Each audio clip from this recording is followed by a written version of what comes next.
garage talk, shop talk with Mike. I know it's been a really long time. No beard, 90s haircut. It's been a minute, but we're still out here trying to save people money. Got a good buddy, and he decided to buy a little beater truck. It's actually a cherry. It's something I would love to have. It's a rare bird. It's kind of a unicorn. A lot of people wouldn't freak out about it. I like it, though, because I'm a nerd. We got second gen Ram, so 3/4 ton, you know, nothing fancy, regular cab, long bed, 2-wheel drive. People wouldn't give this truck a second chance or a second glance. But V8 with a 5-speed, how cool is that? Unicorn. So, like I said, I'm a geek. I love this truck. If he ever wants to sell it, I'm tell him holler at your boy. But, bought it for dirt cheap, had it for a couple weeks, and front wheel bearing got smoked on it. I didn't have time to mess with it then, so we had AAA take it to a shop, and they come back with some ridiculous estimate. It was like some $3,500, deal. Because they were like, well, the bearing welded itself to the spindle, so we got to replace the entire knuckle and da-da-da-da, which is all fine and dandy, I guess, if you're wanting to, put money in your daily driver that you love and, you're going to have forever. But, this is a quick fix, gang. It's a cheap truck.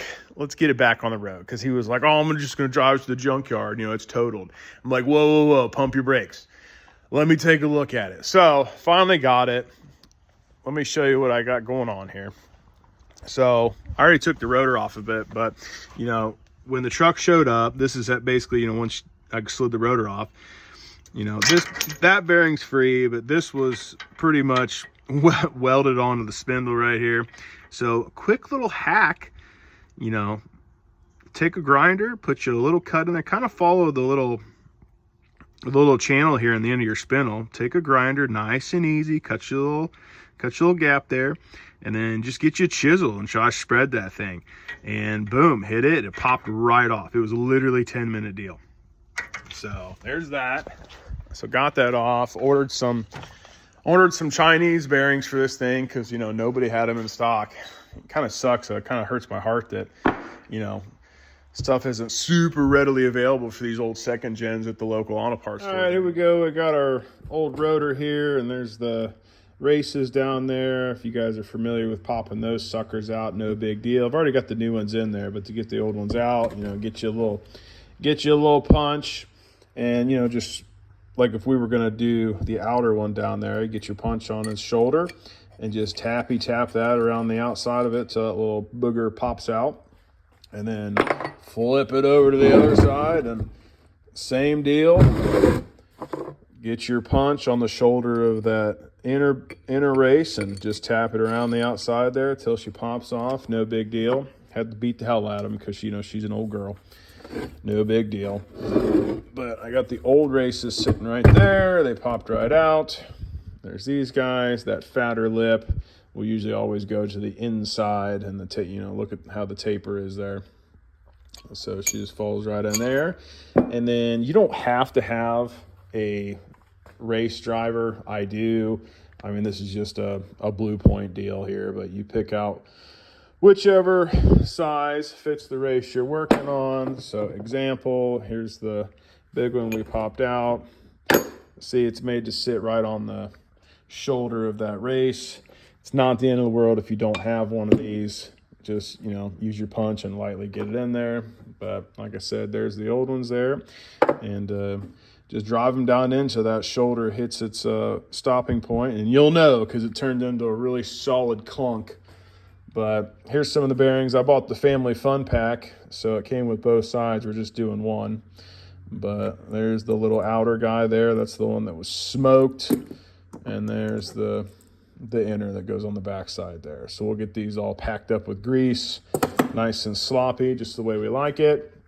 And we'll get ready to install this bad boy. Thing I am going to do, gang, because it was smoked. You probably could replace this whole thing, but piss on that. It's a $2,000 truck. So there was a little metal transfer right here on the end of the spindle. So just to make sure those new bearings slide on there, okay, I'm going to get like a wire wheel or something on a grinder and just kind of touch this up a little bit so those new bearings slide on there. Good stuff. Oh my God, you can't do that. Hey, so the shop that had the truck, when they sent it back to my friend, they did not put the retaining lock back on the spindle nut. Okay, so I have been searching for one for 3 days. It's a super oddball size.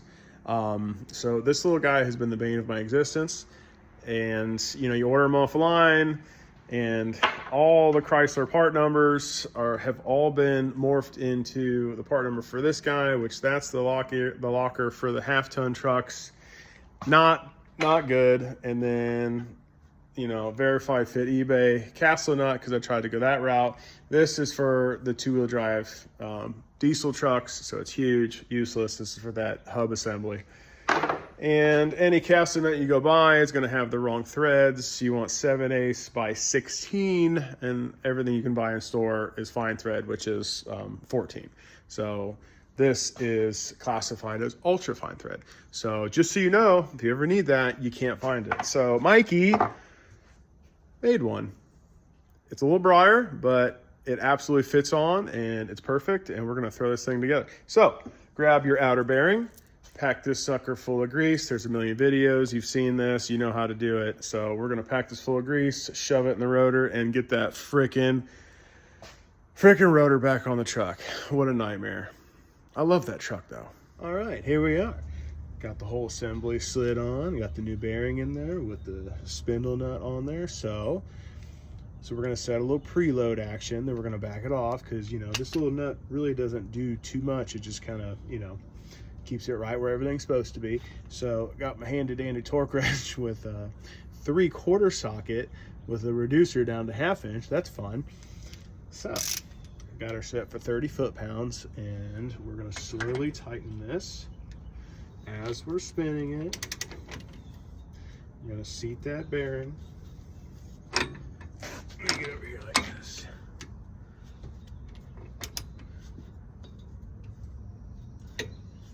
I think we got her. Yep. So that's 30 foot-pounds there. Just keep spinning it around. Get her nice and seated. Feels pretty good. Then they say back it off like 1/4 of a turn.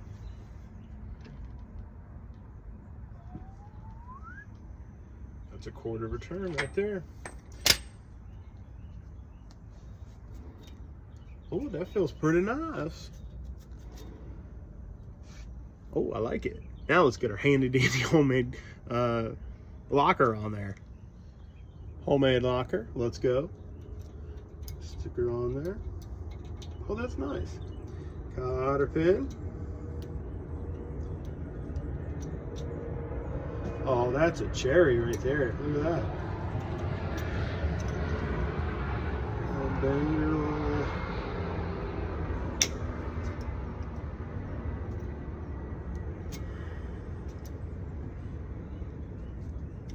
Oh, that's nice. That's beautiful.